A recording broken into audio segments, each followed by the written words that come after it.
अगर आज आप इंडिया के किसी भी कार शोरूम में जाकर सेल्समैन से एक सिंपल सा सवाल पूछे, भाई इस गाड़ी का डीजल वेरिएंट दिखाइए, तो बहुत ज्यादा चांसेस है कि आपको जवाब मिलेगा, सर इस मॉडल में तो डीजल वेरिएंट आता ही नहीं है। और ये सिर्फ हैचबैक्स के साथ नहीं हो रहा है, सेडान्स में भी डीजल ऑप्शन लगभग खत्म हो चुके हैं। मारुति अब डीजल बेचती नहीं है, होंडा डीजल से बाहर पहले ही निकल चुकी है, रेनो निसान ने पहले ही छोटी कार्स में डीजल बंद कर दिया, फॉक्सवैगन स्कोडा भी डीजल कार्स कुछ सिलेक्टेड मॉडल्स में ही देते हैं। एक वक्त था जब डीजल इंजन हर सेगमेंट में मिलता था और आज डीजल वेरिएंट ढूंढना पड़ता है। लेकिन सिर्फ 10-15 साल पहले पिक्चर बिल्कुल अलग थी। उस वक्त अगर कोई नई कार लेने जाता था तो शोरूम से लेकर घर तक हर जगह एक ही एडवाइस मिलती थी, पेट्रोल मत लेना, डीजल लेना। और उस एडवाइस के पीछे इमोशन नहीं था, लॉजिक था। उस दौर में डीजल सिर्फ एक फ्यूल नहीं था, बल्कि इंडियन मिडिल क्लास के लिए एक इन्वेस्टमेंट था। माइलेज ज्यादा मिलता था, रनिंग कॉस्ट भी कम आती थी और डीजल इंजन का एक्स्ट्रा पैसा कुछ ही सालों में रिकवर भी हो जाता था। अगर आप साल में 15 या 20,000 किलोमीटर गाड़ी चलाते हैं तो डीजल लेना ऑब्वियस डिसीजन माना जाता था। टैक्सी ऑपरेटर्स से लेकर सेल्स एग्जीक्यूटिव और हाईवे ट्रेवलर्स तक हर किसी की पहली चॉइस डीजल ही हुआ करती थी। आज की जनरेशन को शायद ये बात अजीब लगे, लेकिन एक टाइम ऐसा भी था जब पेट्रोल वेरिएंट को कॉम्प्रोमाइज और डीजल वेरिएंट को स्मार्ट चॉइस माना जाता था। इसलिए आज का सवाल और भी इंटरेस्टिंग हो जाता है, आखिर ऐसा क्या हुआ कि जिस डीजल को इंडिया ने इतना प्यार दिया, वही डीजल आज धीरे धीरे शोरूम से गायब होता जा रहा है। क्या इसके पीछे BS6 एमिशन नॉर्म्स थे? क्या फॉक्सवैगन डीजल गेट ने इसका सब कुछ बदल दिया, या फिर कहानी उससे कहीं ज्यादा बड़ी है? आज हम इसी इन्वेस्टिगेशन पर निकलेंगे।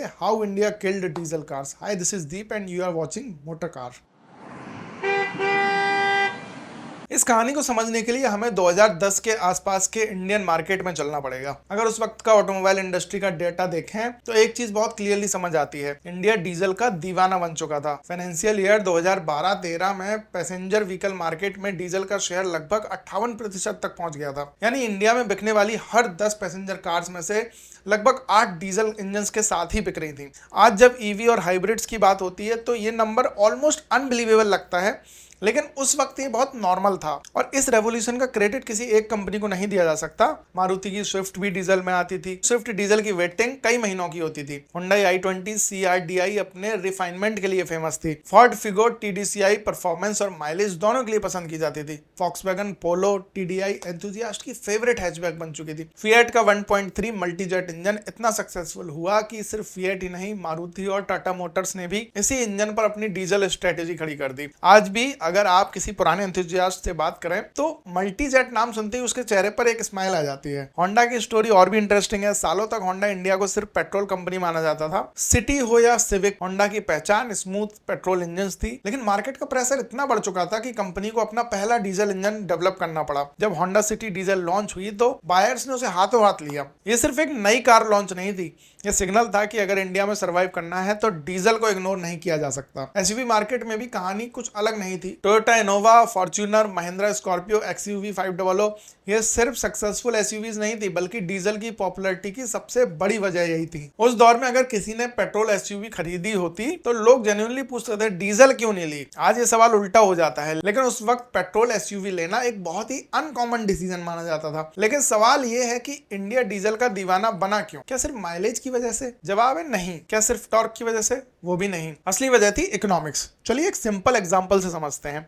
मान लीजिए आप 2012 में स्विफ्ट खरीदने शोरूम पर गए। पेट्रोल वेरिएंट सस्ता था और डीजल वेरिएंट के लिए आपको लगभग 1 लाख रुपए एक्स्ट्रा देने पड़ते थे। पहली नजर में पेट्रोल बेटर डील लगता है, लेकिन उसके बाद सेल्समैन एक ही सवाल पूछता है, सर साल में कितना किलोमीटर आप गाड़ी चलाते हैं? अगर आपका जवाब 20,000 किलोमीटर होता तो पूरी कैलकुलेशन डीजल के फेवर में चली जाती। उस वक्त पेट्रोल और डीजल के दाम में काफी बड़ा अंतर होता था। डीजल की प्राइस आर्टिफिशियली काफी कम रखी जाती थी, क्योंकि उसका इस्तेमाल कमर्शियल ट्रांसपोर्ट और एग्रीकल्चर में भी होता था। इस वजह से डीजल की रनिंग कॉस्ट पेट्रोल के मुकाबले काफी कम पड़ती थी। ऊपर से डीजल इंजन नेचुरली ज्यादा फ्यूल एफिशिएंट होते हैं। मतलब एक तरफ फ्यूल सस्ता भी था और दूसरी तरफ माइलेज भी ज्यादा मिल रहा था। ये कॉम्बिनेशन इतना पावरफुल था कि डीजल वेरिएंट का एक्स्ट्रा पैसा 2 या 3 साल में ही रिकवर हो जाते थे। उसके बाद हर किलोमीटर आपकी सेविंग शुरू हो जाती थी। लेकिन इकोनॉमिक्स सिर्फ फ्यूल तक सीमित नहीं थी। डीजल इंजन का एक और एडवांटेज था, टॉर्क। आज टर्बो पेट्रोल इंजन ने काफी प्रोग्रेस कर ली है, लेकिन उस वक्त लो आरपीएम पर डीजल इंजन का पुल अलग ही लेवल पर होता था। हाईवे पर ओवरटेक्स एफर्टलेस लगते थे, पहाड़ी रास्ते आसानी से कवर हो जाते थे और फुली लोडेड फैमिली के साथ भी डीजल इंजन स्ट्रेस फील नहीं करता था। इसी वजह से जो लोग रेगुलरली लॉन्ग डिस्टेंस ट्रेवल करते थे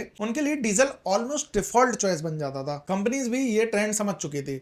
हर नई लॉन्च के साथ सबसे पहला सवाल होता था डीजल वेरिएंट कब आएगा, और अगर कंपनी के पास डीजल ऑप्शन नहीं होता था तो बायर्स बिना सोचे दूसरे शोरूम चले जाते थे। यानी मार्केट सिर्फ डीजल को पसंद नहीं कर रहा था, बल्कि डीजल की डिमांड मैन्युफैक्चरर की प्रोडक्ट स्ट्रेटेजी डिसाइड कर रही थी। लेकिन हर गोल्डन एरा का एक टर्निंग पॉइंट होता है, डीजल का भी था। और इंटरेस्टिंग बात यह है कि उस टर्निंग पॉइंट की शुरुआत इंडिया में नहीं हुई, हजारों किलोमीटर दूर यूरोप में एक ऐसी घटना से हुई जिसने पूरी ऑटोमोबाइल इंडस्ट्री की डायरेक्शन बदल दी। उस घटना का नाम था फॉक्सवैगन डीजल गेट, और वहीं से डीजल की कहानी पहली बार बदलनी शुरू हुई। बहुत लोग मानते हैं कि डीजल कार्स का डाउनफॉल 2015 में फॉक्सवैगन डीजल गेट के बाद शुरू हुआ था। सुनने में यह बात सही लगती है, क्योंकि डीजल गेट दुनिया के ऑटोमोबाइल इंडस्ट्री के सबसे बड़े स्कैंडल्स में से एक था। फॉक्सवैगन पर आरोप लगा कि उसने अपनी कुछ डीजल गाड़ियों में ऐसा सॉफ्टवेयर यूज किया जो एमिशन टेस्ट के दौरान अलग रिजल्ट दिखाता था और रियल ड्राइविंग कंडीशन में अलग। इस खुलासे के बाद यूरोप में डीजल इंजन्स को लेकर पब्लिक ट्रस्ट काफी हद तक टूट गया था। कई यूरोपियन सिटीज ने फ्यूचर में डीजल व्हीकल्स पर रिस्ट्रिक्शंस की बात करनी शुरू कर दी, और मीडिया ने इसे डीजल टेक्नोलॉजी के अंत की शुरुआत बताया। लेकिन अगर हम इंडिया की बात करें तो यहीं पर कहानी एकदम बदल जाती है। डीजल गेट के बाद भी इंडियन बायर्स का डीजल पर भरोसा कम नहीं हुआ।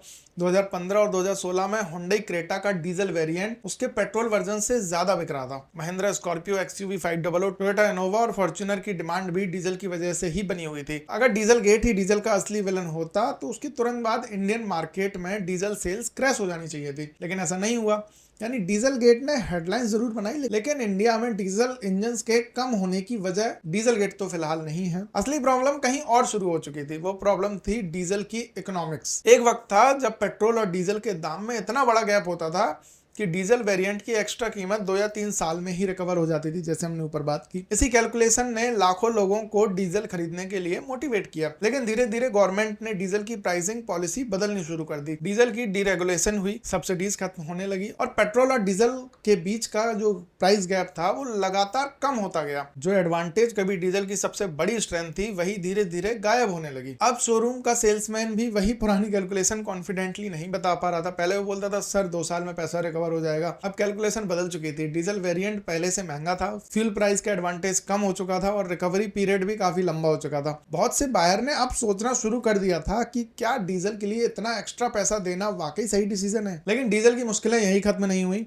2020 में भारत स्टेज 6 यानी BS6 एमिशन नॉर्म्स लागू हो गए। बाहर से देखने पर यह सिर्फ एक नया पॉल्यूशन रूल लगता है, लेकिन ऑटोमोबाइल कंपनीज के लिए पूरी इंजीनियरिंग बदलने जैसा था। BS4 डीजल इंजन को BS6 कंप्लायंट बनाना सिर्फ सॉफ्टवेयर अपडेट करने जैसा काम नहीं था। एग्जॉस्ट सिस्टम में डीजल पार्टिकुलेट फिल्टर यानी DPF लगाना पड़ा। नॉक्स एमिशन को भी कंट्रोल करने के लिए advanced after treatment systems add करने पड़े। कई बड़े डीजल इंजन्स में SCR टेक्नोलॉजी और एडब्लू सॉल्यूशंस भी जरूरी हो गया। ये सारी टेक्नोलॉजीज पॉल्यूशन कम करती हैं, लेकिन साथ ही इंजन को और कॉम्प्लेक्स और महंगा भी बना देती हैं। अब जरा एक हैचबैक मैन्युफैक्चरर की पोजीशन समझते हैं। अगर पहले डीजल वेरिएंट पेट्रोल से 1 लाख रुपए महंगा था और BS6 के बाद उसका कॉस्ट और बढ़ गया, तो कंपनी के पास सिर्फ 2 ऑप्शन बचे। या तो वो अपना प्रॉफिट कम करे या फिर डीजल वेरिएंट की प्राइस और बढ़ा दे। दोनों ही सिचुएशन में बायर का इंटरेस्ट कम होना ऑलमोस्ट तय था। इसी वजह से छोटी डीजल कार्स का बिजनेस मॉडल धीरे धीरे टूटने लगा, और यहीं से कंपनियों ने एक एक करके डीजल वेरिएंट से दूरी बनाना शुरू कर दी। सबसे बड़ा झटका तब लगा जब मारुति सुजुकी ने अनाउंस किया कि वो अपने छोटे डीजल इंजन को BS6 में अपग्रेड नहीं करेगी। ये पूरे इंडियन मार्केट के लिए सिग्नल था कि डीजल हैचबैक और कॉम्पैक्ट सेडान्स का फ्यूचर अब पहले जैसा नहीं रहा। होंडा ने भी धीरे धीरे डीजल पोर्टफोलियो खत्म कर दिया। रेनो और निसान ने अपनी डीजल स्ट्रेटजी काफी सीमित कर दी, और फॉक्सवैगन और स्कोडा ने भी डीजल को